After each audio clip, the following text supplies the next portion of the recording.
A major grocery chain has just announced a $1 billion expansion plan. That story kicks off the Roundup.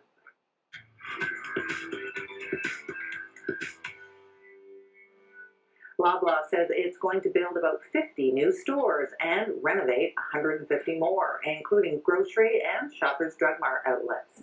It's also putting some of the money into expanding e-commerce, IT infrastructure, and supply chain improvement. It predicts this will add about 20,000 jobs, mostly from store staffing and construction. The chain has also been closing unprofitable locations. Nicole Verkindt is the founder and president of OMX. She's here to talk about this story and others. So, what do you think about Loblaw's and its plans? Well, this is clearly great news. And what always shocks me is OMX does economic impact studies. Once we work with companies, we'll go in and we use Stats Canada numbers. And the total impact to the economy is always even way bigger than you initially think. So 20,000 jobs is clearly going to have this huge trickle-down effect. And so it's obviously great news. The employment numbers and GDP numbers for the economy have been stronger than I think what most people have been expecting.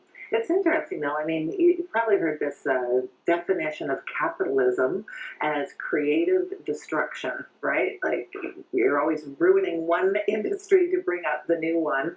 And it kind of almost struck me about that same idea with what Loblaw is doing. Because, sure, they're announcing, 50 stores, but like just last July, they were announcing the closure of 50 stores because the merger with Shoppers is happening, and, there's various synergies and excess store capacity, etc. So, 1 year they're shutting them down, the next year they're opening up. Who knows what's coming next year?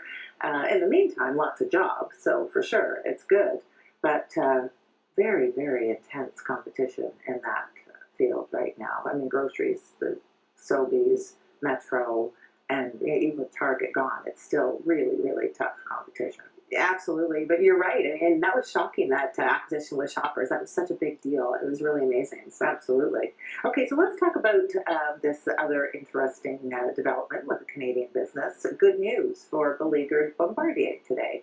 Air Baltic has increased its order for the new C-Series jet. The Latvian airline had originally ordered 13 of the planes, but now it confirms it wants 7 more. The Air Baltic CEO recently toured the Bombardier factory, and he called the new jet a game changer. Says it's the most modern aircraft on the market. He also said the airline plans to switch over all of its fleet from Boeing to Bombardier planes. So this is a big deal, Nicole. It's such good news for Bombardier as well, especially as they're waiting to find out if they're going to get this federal support. The biggest thing an entrepreneurial friend told me was sales will save all of your sins. And it's just so true, because if you have sales, you can solve almost all of your other problems.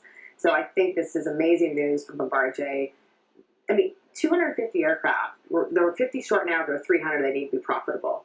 But 250 is actually not that huge of a number. Boeing's sold 13,000 aircraft similar size, have 4,400 in backlog, Airbus is thousands. So this is a massive market. We're going to see such growth in China alone for city-to-city air travel and 100-plus seat market. So it's a massive market, and what Bombardier really needs is sales to get that traction, because customers are so afraid they're going to get what they call in the aerospace industry an orphaned airline. We cannot have an orphaned airline, so that's going to scare all the customers away. And I think a lot of customers are waiting to see, well, let's see if the federal government puts their support in before we firm up our orders. And this shows a lot of confidence, obviously. So they've got the order from Air Canada now. They've got this one from Baltic Air. There's a lot of rumors swirling around that they're going to be getting some kind of an order from Delta. So, I mean, if all those orders are coming, why do they need support from the federal government? I mean, wouldn't buyers make the decision based more on the qualifications of the plane? Like, is this the CEO of Baltic Air is saying he's the most modern thing? I mean, wouldn't that be more important than whether or not they're going to get some money from the government?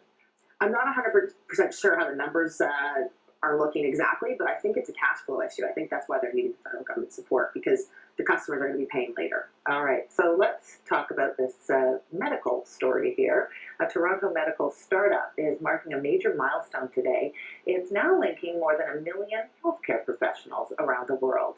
The app is called Figure One. It's been called the Instagram for doctors. It lets doctors and nurses share anonymous patient images and information and get opinions on diagnoses and treatments. In just 3 years, they've shared tens of thousands of cases and it's now used by everyone from medical students and big city hospitals to Doctors Without Borders in remote communities. So this one kind of freaked me out initially, Nicole, when I thought doctors sharing pictures, you might like, why? Have you ever seen anything like this before?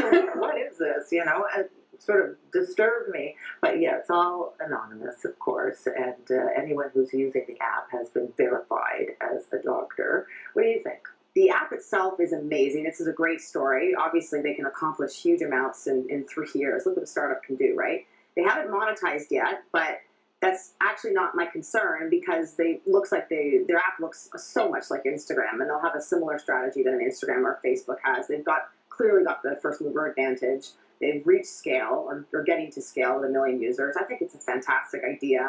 I love that story about the doctor in Haiti that was comparing the skin rash and people were contributing. So I think the whole medical space has to see a lot of this innovation, and I would personally sleep better at night if we had more of the Silicon Valley and Toronto tech startup scene or Canadian tech startup scene trying to come up with solutions to these problems. It's interesting because, as you say, on the one hand, it's good if doctors are sharing. Sometimes you feel like they're maybe not sharing as much as they could or should.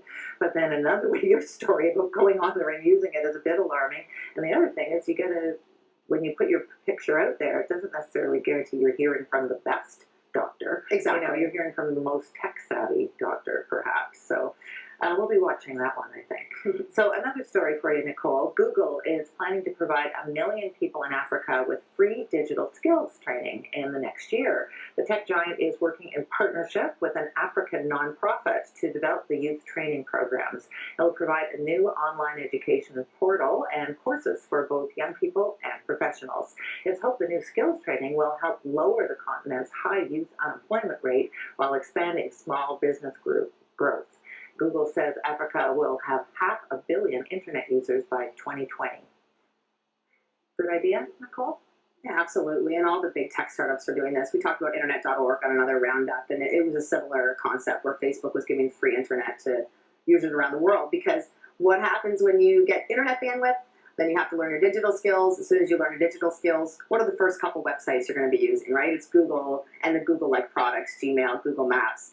Facebook comes shortly after. So clearly, clearly this is self-serving, but it's great. So I see it as a good news story. Yeah, I mean, some people are, as you say, cynical and are looking at it and saying, well, maybe has Google shifted all that tax revenue away and one of those tax inversions, maybe now it's doing the good corporate citizen image makeover, which is not uncommon for these tech companies as well.